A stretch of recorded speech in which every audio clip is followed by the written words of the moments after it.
انصار سے کتنا محبت کرتے تھے. یہ انصار وہ قوم ہے کہ جنہوں نے مہاجروں کے اوپر اپنی جان مال سب کچھ قربان کیا. تو اس وجہ سے اس بکس کو نکال دو کہ یہ رسول اللہ سے نسبت لگتی ہے، کیونکہ اس رسول اللہ سے پہلے کوئی مہاجر ہوا ہی نہیں. مہاجریت کا نام جو آیا ہے سب سے پہلے آیا اور بالکل پورے جسے کہتے ہیں ہیڈنگ کے ساتھ، پوری سرخی کے ساتھ، موٹے لفظوں کے ساتھ جو آیا محمد صلی اللہ علیہ وسلم کا. اس کا احترام کرو. خیر، اب نبی کریم صلی اللہ علیہ وسلم مدینے جلوہ فروز ہو گئے اور آپ نے مکے کی کتنی تکلیفیں برداشت کی آپ کو معلوم نہیں. میں پوری وضاحت آپ کے پیدائش کی اور اس کی بیان کرتا، لیکن وقت تھوڑا ہے، حالات نزاکت معاب ہیں، اس لیے میں مختصر تھوڑا بیان کرتا چلوں گا. پھر آپ نے تبلیغ فرمائی. سب سے پہلے آپ نے یوں کہا اللہ ایک ہے. آپ پر قرآن نازل ہوا. قرآن کیا چیز ہے؟ قرآن خدا کی شریعت کی کتاب ہے، قانون کی کتاب ہے. شریعت اور حدیث، قرآن اور حدیث ایک چیز ہے.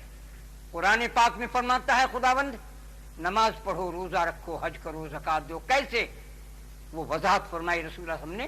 ایسے نماز پڑھو، اس طرح پڑھو، اس میں یہ چیز پڑھی جاتی ہے. روزہ اس وقت رکھو، اس وقت کھولو، یہ سے مکروہ ہوتا ہے، یہ روزے سے اس چیز سے ٹوٹ جاتا ہے. حج اس طرح کرو، منہ جاؤ، عرفات جاؤ، مزدلفہ جاؤ، صفا مروہ دوڑو، ایسے طواف کرو، زمزم پیو.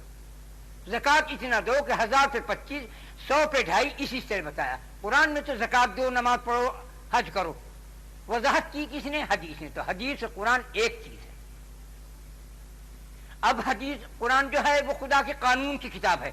اس قانون کا ترجمہ رسول اللہ نے کیا، اس کا نام حدیث ہے. اس حدیث پر عمل کر کے جو دکھایا اس کا نام سنت ہے. ایک چیز ہے.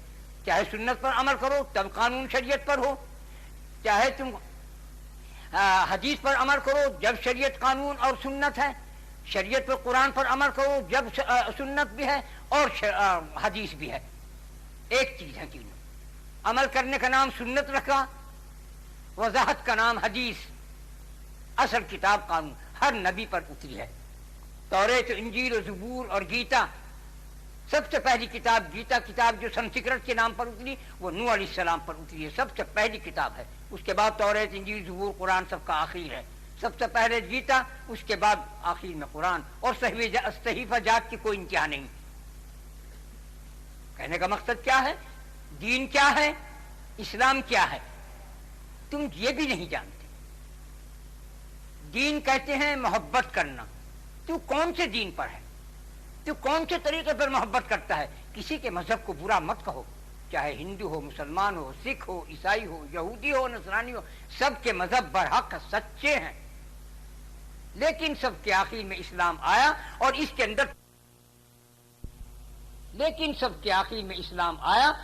کے اندر تمام مذاہب ضم ہو گئے. تمام آسمانی کتابیں جتنی آئی تمام قرآن میں ضم ہو گئی. جتنے نبی کریم جتنے انبیاء علیہ السلام آئے تمام انبیاء محمد صلی اللہ علیہ وسلم میں ضم ہو گئے. تمام نبیوں کا مجموعہ محمد، تمام آسمانی کتابوں کا مجموعہ قرآن، تمام صحیح جات کا. تو دین کے معنی کیا ہے؟ محبت کرنا. تو کون سے طریقے پہ محبت کرتا ہے؟ تو مسلمانوں کے طریقے پہ محبت کرتا ہے یا ہندوؤں کی طرف سے پریم کرتا ہے یا انگریزوں کی طرف سے لو کرتا ہے؟ تو کس طریقے سے خدا سے پیار کرتا ہے؟ میرا مقصد یہی ہے. نہ ہمارے کوئی ذات بات ہے، نہ تفرقہ بازی ہے، نہ دیوبندی، نہ بریلوی، نہ جماعت اسلامی، نہ اہل حدیث، نہ غیر حدیث، نہ مقلد، نہ غیر مقلد. ہمارا مذہب ہمیں قرآن نے اور حدیث نے پریم سکھایا، محبت سکھائی، لو. تم اپنے رب سے کہو آئی لو یو، اے رب ہم تجھ سے پریم کرتے ہیں، محبت کرتے ہیں. کسی طریقے پر کسی مذہب میں رہتے ہوئے اللہ سے محبت کرو. جب تمہاری آنکھ کھول دے گا محبت میں، تمہارا دل اور دماغ روشن کر دے گا، تم خود بخود اسلام میں آ جاؤ گے. محبت کرنے کا طریقہ جدا جدا ہے. انگریزوں کا اور، افغانیوں کا اور، پنجابیوں کا اور، ہندوستانیوں کا اور، ہندوؤں کا اور، مسلمانوں کا اور، یہودیوں کا اور، عربیوں کا اور. تم جا کے اگر تم دیکھو سب کے محبت کرنے کا طریقے جدا جدا ہیں، محبت ایک ہی ہے، اس کا طریقہ جدا ہے. تو تم کس طریقے پر ہو، تم کس دین پر ہو. مذہب کا نام ہے طریقہ، دین کا نام ہے محبت. محبت کرنے کا طریقہ تمہارا کون سا ہے؟ اسلام کے کیا معنی ہے؟ اپنی مرادوں کا گلا کاٹتے ہوئے، اپنی تمناؤں کو ختم کرتے ہوئے جب خدا کا حکم آئے تم گردن جھکا دو، تسلیم خم. اس کا نام اسلام ہے. اے اللہ ہم نے تیرے قدموں پہ اپنا سر رکھ دیا، ہم نے قبول کیا، تسلیم کیا، اپنے ارادوں کو پرے پھینک دیا. سارا جھگڑا یہ ہے، اتنی بات ہے. تو میرا مقصد کہنے کا یہ ہے کہ محمد صلی اللہ علیہ وسلم نے اسی کا سبق دیا ہے. بظاہر قانون پر چلو، اگر کسی کو غوث قطب بننا ہو تو اس کے ڈگریاں الگ الگ ہیں. تم نے ایم اے بی اے کیا، کسی نے ڈپٹی کی، کسی نے کلکٹر کی، کسی نے داروغہ کی، کسی نے وزارت کی، کسی نے عمارت کی، کسی نے بادشاہت کی. تربیت حاصل کی، اس کا کورس ادا کیا، پھر وہ اس چیز پر فائز ہو گیا. یہ چیزیں الگ ہیں، لیکن یہ عام آدمیوں کے لیے تو نہیں. عام آدمی کے لیے تو یہی ہے کہ نماز پڑھو، روزہ رکھو، گناہ نہ کرو، کسی کو نہ ستاؤ، کسی کا خون نہ حق نہ کرو. مسلمان کا خون، مسلمان کی جان، مسلمان کی آبرو، مسلمان کا مال مسلمان پر قطعاً حرام. آج اپنے بھائی کو بھائی کہہ رہا ہم ہندوستان میں ہیں، وہاں تو ہندو مسلمان کا فساد ہو. ہم جو کہتے ہیں بھائی یہ ہندو مسلمان کا فساد ہے، کہ اپنے بھائیوں کو تو دیکھو تو آپس میں نمٹا رہے. ہماری آنکھ شرم سے جھک جاتی ہے. ہم سب بھائی ہیں. میں نے پہلے بھی بیان کیا تھا، سندھی لوگ جو ہیں ان میں عقیدت بہت ہوتی ہے. پنجابی لوگ جو ہیں یہ محبت کرنے والے لوگ ہیں. کشمیری لوگ جو ہیں یہ بذات قوم ہے، یہ بے مروت قوم ہے، یہ دھوکے باز کوفیوں جیسی قوم ہے جس نے امام حسین کو قتل کر دیا، امام حسن کو قتل کرا دیا.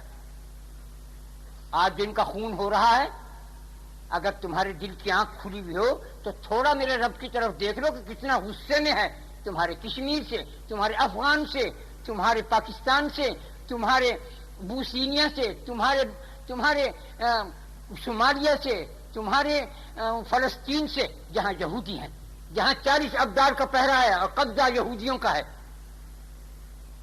تم نہیں جانتے، تم نہیں پہچانتا ہے کہ کیا ہونے والا ہے. میرے بچوں ہوش میں آ جاؤ، ڈرو اس رب سے جس کی لاٹھی میں آواز نہیں.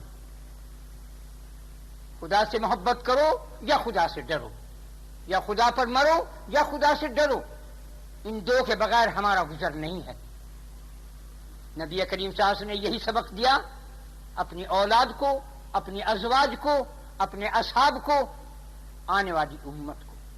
محمد صلی اللہ علیہ وسلم جو ہیں وہ سب کے، جس دن آپ نے دنیا میں قدم رکھا اس دن سے وہ محمد صلی اللہ علیہ وسلم تمام کے ان کی امت ہیں.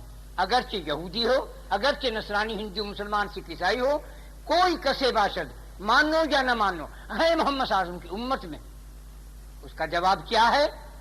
رحمان اور رحیم. خدا کیا فرماتا ہے؟ رحمان ہوں میں کل مخلوق کے لیے، اگرچہ وہ مشرک اور کافر بھی ہے.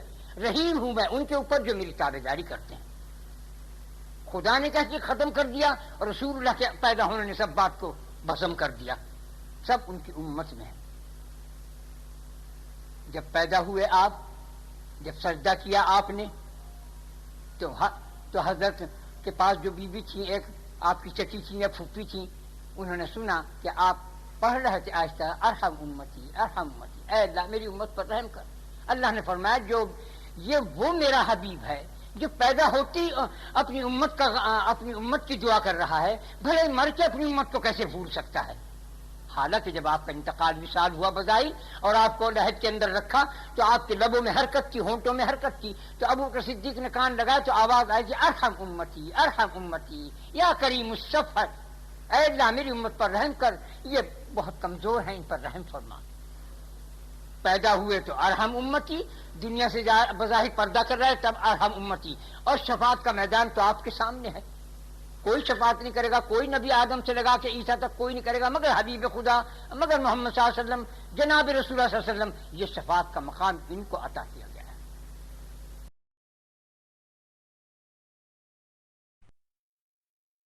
جتنے تمہارے ہاتھ ہیں یہ پھول ہے، اس کے اندر 1 2 3 4 یہ اتنی دفعہ بسم اللہ، اتنی دفعہ درود شریف اور 3 دفعہ قل اللہ پڑھ کے ثواب پہنچانا ہے، ہدیہ نذرانہ۔ بسم اللہ الرحمن الرحیم۔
انا محمد رسول اللہ صلی اللہ علیہ وسلم۔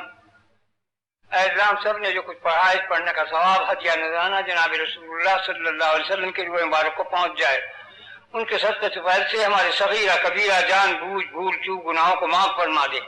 اے اللہ ہمارے دین میں، ایمان میں، اسلام میں، صحت میں، زندگی میں، رزق میں برکت عظیم عطا فرما۔ اے اللہ اپنے محمد صلی اللہ علیہ وسلم کی پوری امت دنیا میں جہاز ان کی حفاظت فرما۔ اے اللہ ہمارے پاکستان کو دشمنوں کی نظروں سے محفوظ فرما دے۔ اے اللہ ہمارا تیرے سوا کوئی وارث ہے نہ والی ہے، تیرے یار ہے، تو ہی مددگار ہے، تو اپنی امان اور اپنی حفاظت میں ہم سب مسلمانوں کو لے جہاں سے جہاں تک بھی ہیں۔ اے اللہ پر اپنا کرم اور فضل فرما دے اپنے محمد صلی اللہ علیہ وسلم کے صدقہ طفیل میں۔